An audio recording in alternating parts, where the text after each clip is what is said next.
I'm Jim Whaley. One noted film historian recently wrote, talking about actors and actresses, that the season of giants is just about over. That's, I think, there's some truth in that. But one of those giants is certainly still very much with us. It's a great pleasure to welcome as my guest on this cinema showcase, a man who has proven himself to be, over and over again, a consummate actor, both in drama and comedy, a consummate director of drama and comedy, and a man I'm deeply proud to call my friend, Mr. Burt Reynolds. And as everyone knows, his television program Evening Shade has found tremendous favor with the critics and with the public. Join me as I talk with Burt Reynolds on this Cinema Showcase.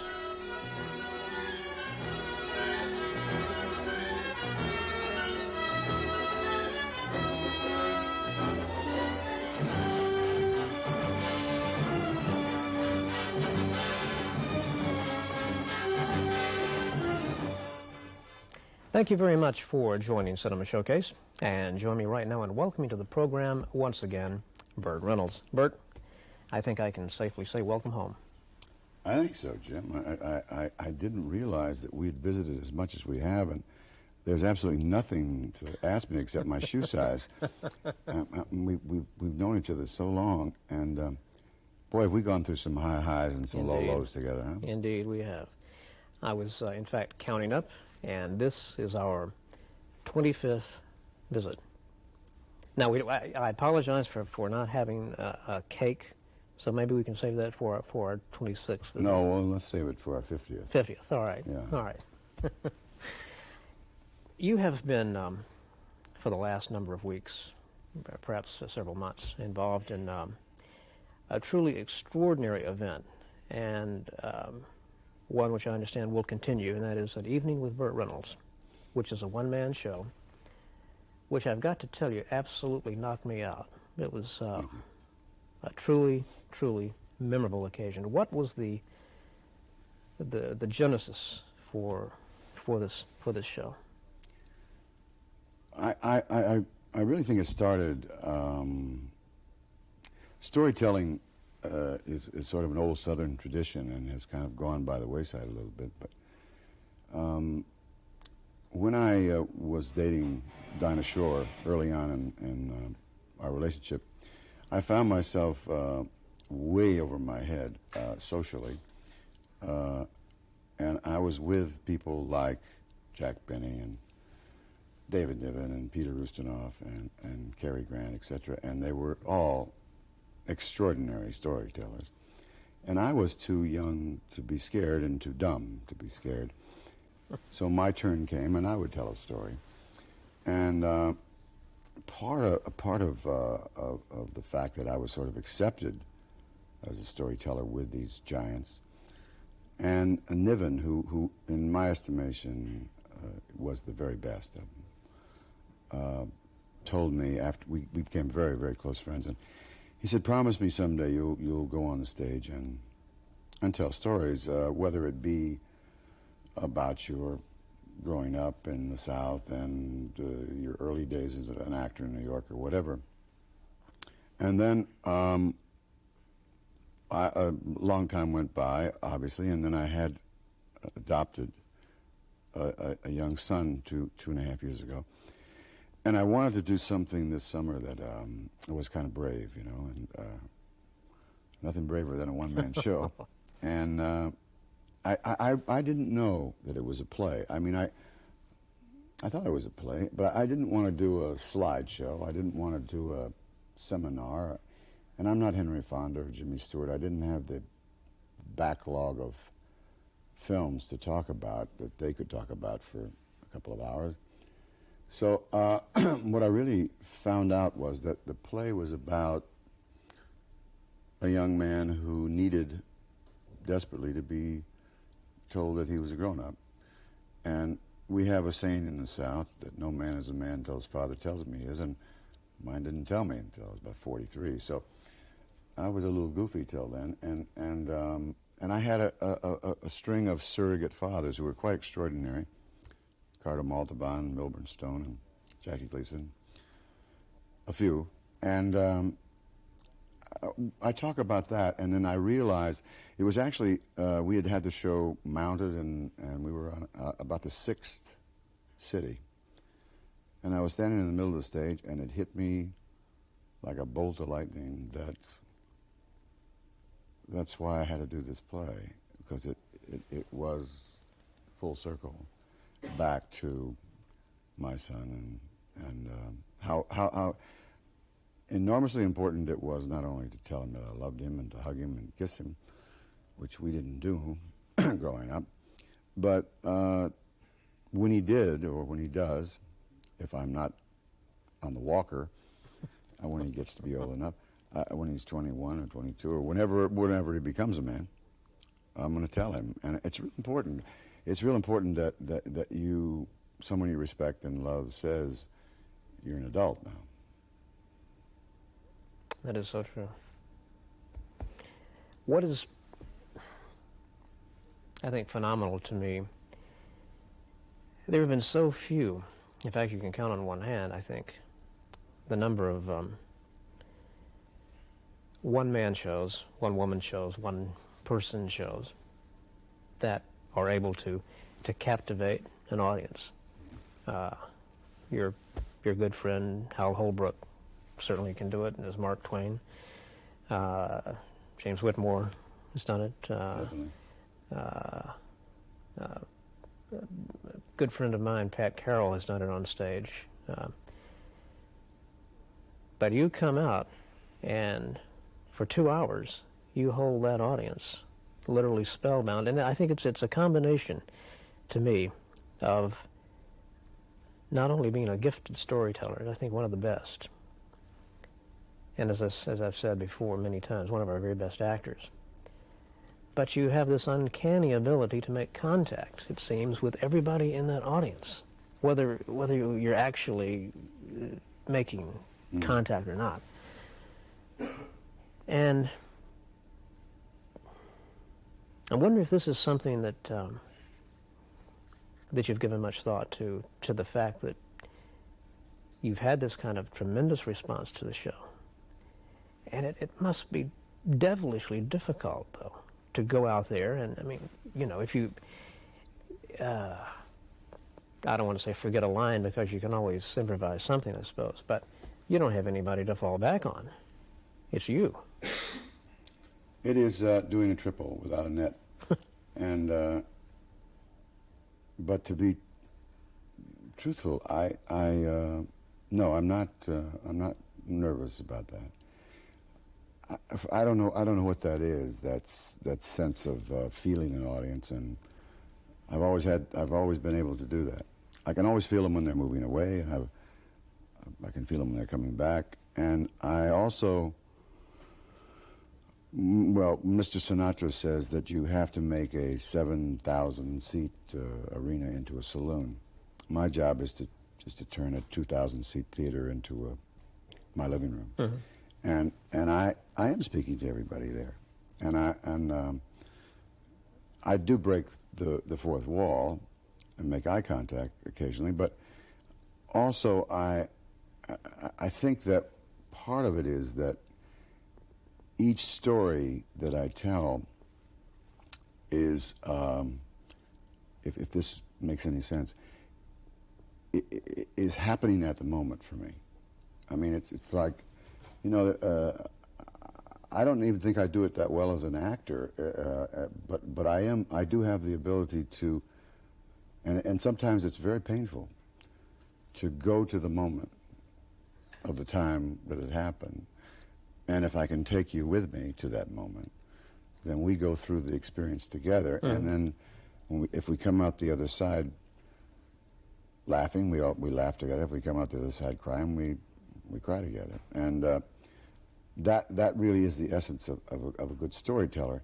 The difference between Mark Twain and Will Rogers, Jim Whitmore, and Hal Holbrook, both who I love and adore, is that you have a character to hide behind, and you have a lot of makeup and things and stuff, and I have only me. So I also know that I must show them. It's very important that I show them warts and all, because if I go out there and just talk about how grand I am, we'll be out of there real fast. And they have to realize, and they have to they sense it. They know that, damn, that stupid son of a gun is gonna just, he's gonna show us all. And you bare your soul, and you hope and pray that when the curtain comes down, there's some people out there, and they're still there. I did the show in Indiana. They were so quiet. I thought they were watching Springtime for Hitler. I thought it was a painting, and I kept working harder and harder to get laughs, and they just were like this. But they stood as one at the end, and they told me later. I said I didn't hear any laughing. They said, well, we were afraid we missed something. You know? Oh. So it was very sweet. It's also very hard on me, but the laughter is nice. What do you do do audiences vary? I mean, obviously that one did, but from various parts of the country. I think we know what will play in certain sections of the South might not necessarily play in certain sections. What do you do in cases like that? Just hope I just happen to have about a 6.5 hour show. See? So what I do, I do a little test that I sort of throw a couple of lines out there that are just on the edge of whatever, and I think I see. Well, we are in the deep Bible belt here, and I sort of go away from certain stories and go to other stories, which is very easy to do. Uh-huh. And also, when you're in certain sections, you do a lot of football stories and sports stories, etc. And when you're in other places, you do stories about much more theater stories, much more stories about legitimate theater. There's certain places that they don't know who, it's kind of frightening, but they don't know who Cary Grant and Clark Gable, and it's you look out and you got a real young, yuppie audience. It's scary. I know, it's scary. This kid, Jason Bateman, nice young kid, wonderful actor on one of the comedy shows, very popular kid. I asked him to come by the house. I said, I'm screening Gone with the Wind this weekend. He said, who's in that? I said, oh, an actor named Clark Gable. He said, gee, I've never seen him. I said, well, come on by. And I got a really nice print from MGM, and the picture, and you know that wonderful entrance at the bottom of the stairs, and everybody goes, you know. Right. And we were about halfway through the movie, and he turned to me and he said, he's very good. I said, thanks. You'll be thrilled to hear that. But there is a whole lot of people out there who don't know. There's a wonderful story I always wanted to tell about Dinah, but a lot of people don't know what the story really meant. When Eddie Cantor auditioned her, she only knew 7 songs. And she came in and she sang the 7 songs. He was behind one of those glass partitions, you know, in those days, radio. She was 16 or 17 years old. He said, sing them again. She sang them again. Sing them again. She sang them again. Sing them again. 4 times. And she finally said, Mr. Cantor, what am I doing wrong? He said, nothing. It's just this is the last time anyone will ever hear you for free. Oh. It's a lovely story, but if you tell the story and no one knows who Eddie Cantor is, and a whole generation of people don't, that he was this giant star, and a very, very tough man to work for. He was a perfectionist. Now you have said this before, and you say it in your show, that that whatever sophistication, so forth and so on, that you've acquired, that Dinah Shore was largely responsible for that. Mm-hmm. And I don't know if this takes a lot of people by surprise or not, if they've just always assumed you were the elegant gentleman you've been for the last several decades. I'm sure they did.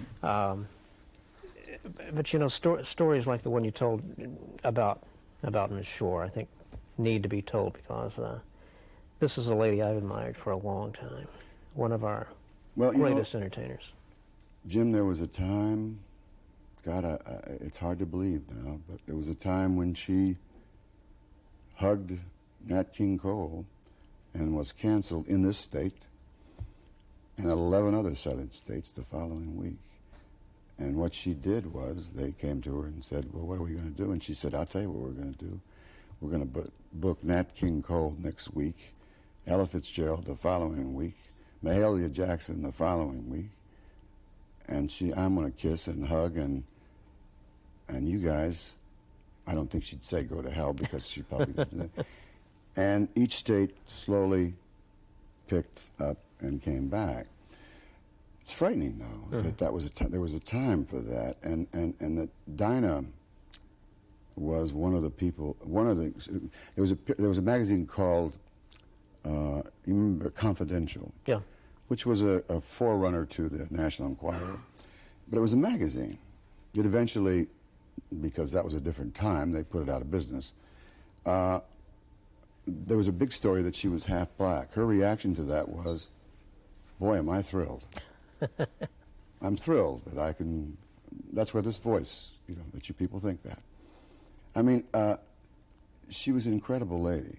And she has more Emmys, more Peabody Awards, more of any of those kind of things than anybody I know, and yet not a penny's worth of ego, which is kind of extraordinary. How do you survive? How does an actor who is suddenly thrust to the pinnacle of success survive without letting ego get the best of them? Do you have to have some really inner strength to... I think you have to have some friends that'll kick you in the butt occasionally.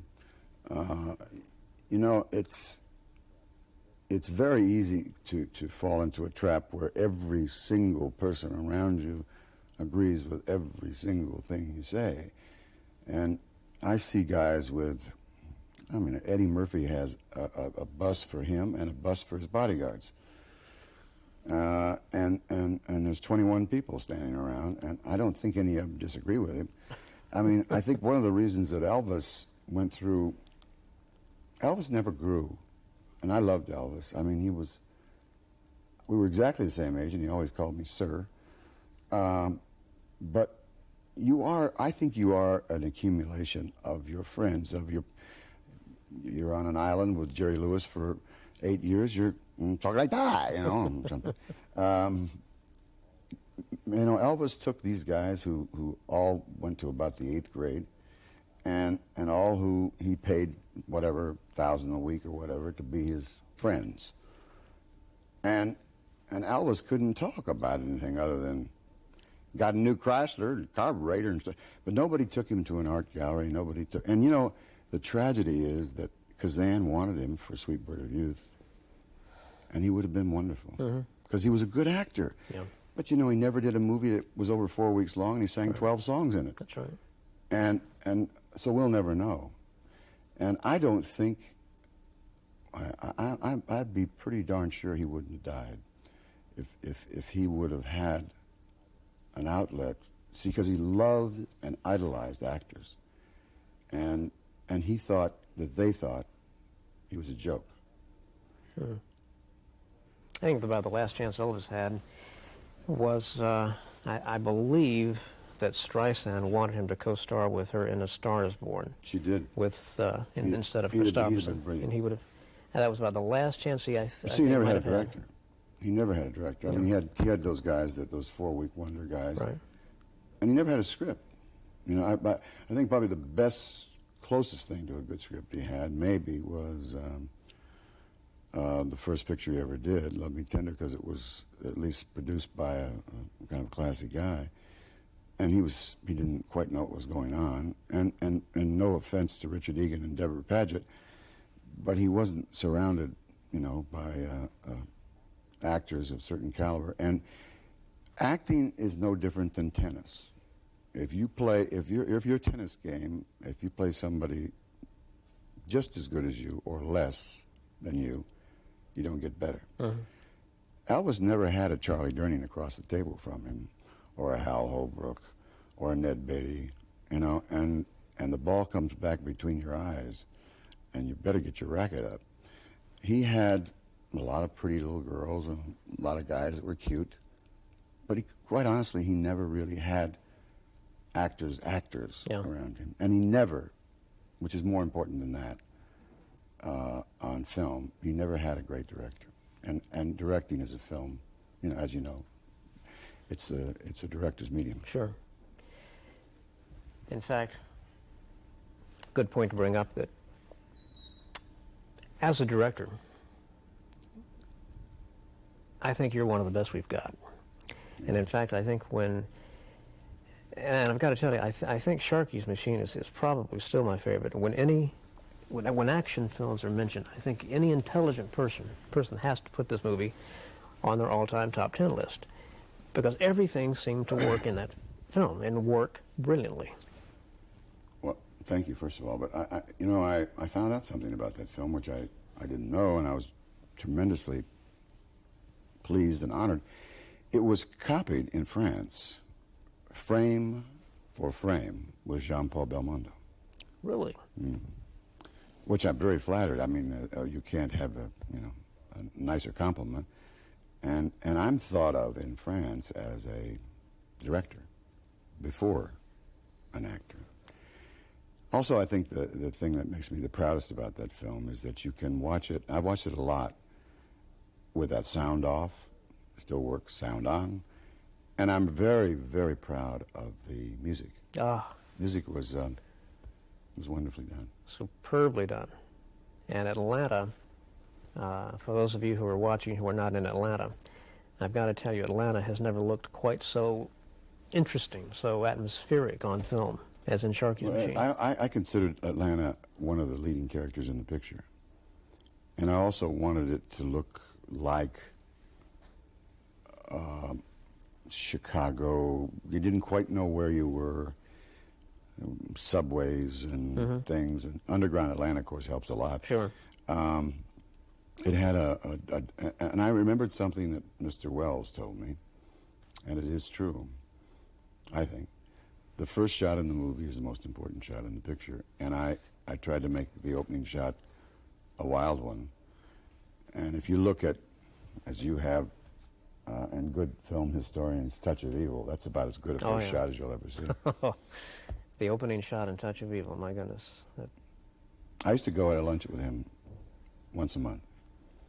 In fact, I had lunch with him the day he died. The day he died that night, you know what the lunch was about? It's a commentary on Hollywood. And he was really excited about it. I had been given permission for him to direct An Amazing Stories, if I was in it. And I went to tell him at Ma Maison, where he was allowed to eat for free, and he was so happy, and he said, "We'll do it, and it'll be great." And because they had $1 million budget on a half-hour show, and they thought, well, he'll get through it and all that. But that I had to go to Steven Spielberg, who's, I got liver spots older than him, and ask permission if he would let Orson Welles do one of these shows was kind of unbelievable. And they actually talked about it for a week before they decided he could.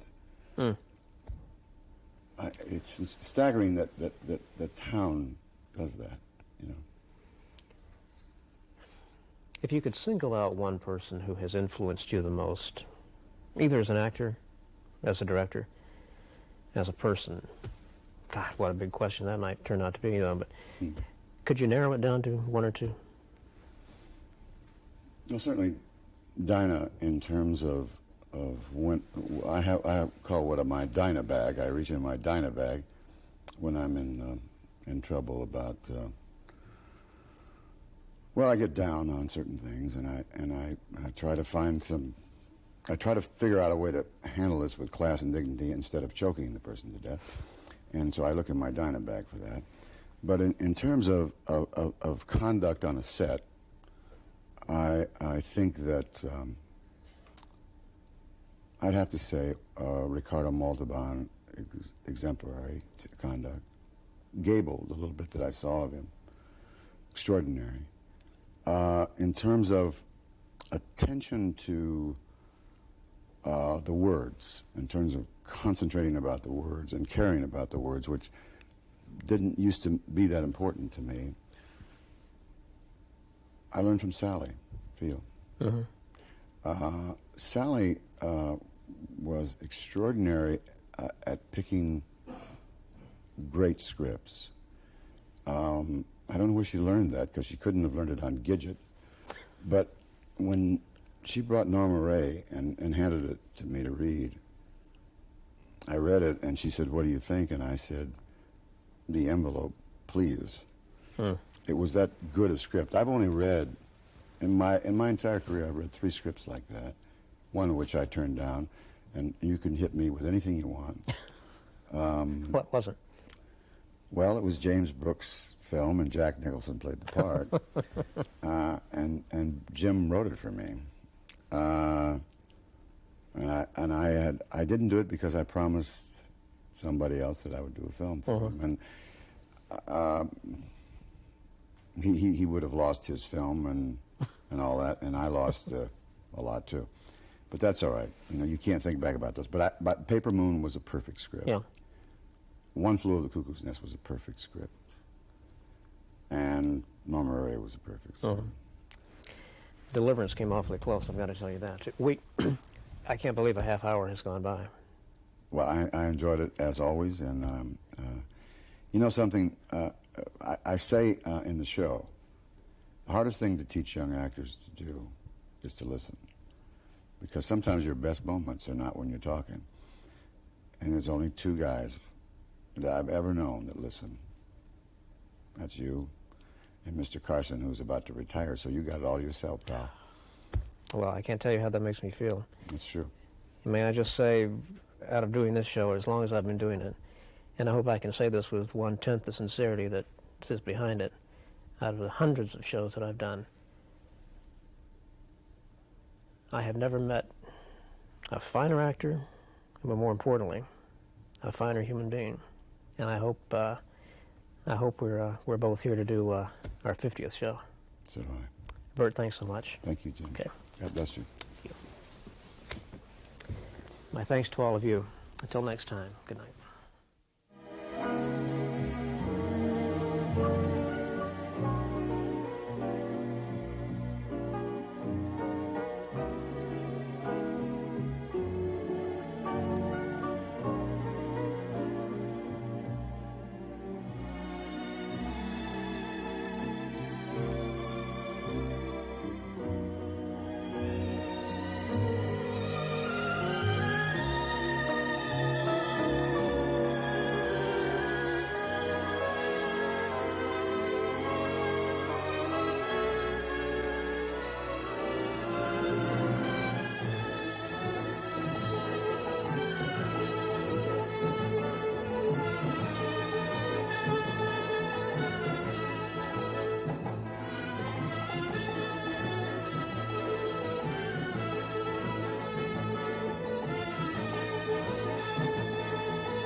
You.